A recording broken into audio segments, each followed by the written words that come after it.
Yo, what up mga boss? So ayun, flex ko lang sa inyo. Grabe, sobrang daming umorder ngayon dahil naka-flash sale tayo ngayon. At ayan, maraming salamat sa mga nag-check out sa TikTok live natin kanina.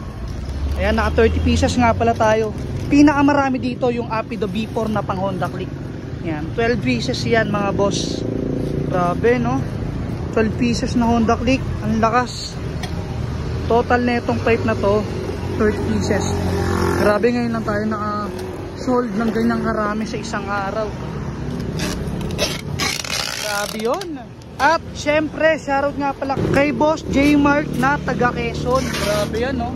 Umorder nga pala si Bossing ng RB8 pang Honda Beat. Bali sa box nakalagay dyan, Honda Click. Pero pag walang nakalagay na Click 125i, ibig sabihin pang Honda Beat yan mga boss. Ayan, ito yung panlikuran niya. At syempre, ito naman yung pangharapan. Grabe, ang pogi pa rin talaga ng RB8. Hindi siya nakakasawa. Kaya ayun, tinatangkilik pa rin. Okay, balutan na natin to.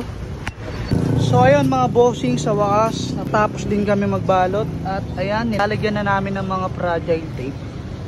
So ayun, maraming salamat ulit sa inyo mga bossing. Sa mga gustong rumoksi dyan ng mga pipe, ayan, marami tayong stocks mga boss. PM lang kayo sa amin or check out kayo dyan sa yellow basket namin. At pwede rin kayo rumekta dito sa shop natin mga boss. Google nyo lang yung KCC Moto Parts sa Palok 4. Dito lang yan sa Dasmariñas, Cavite mga bossing.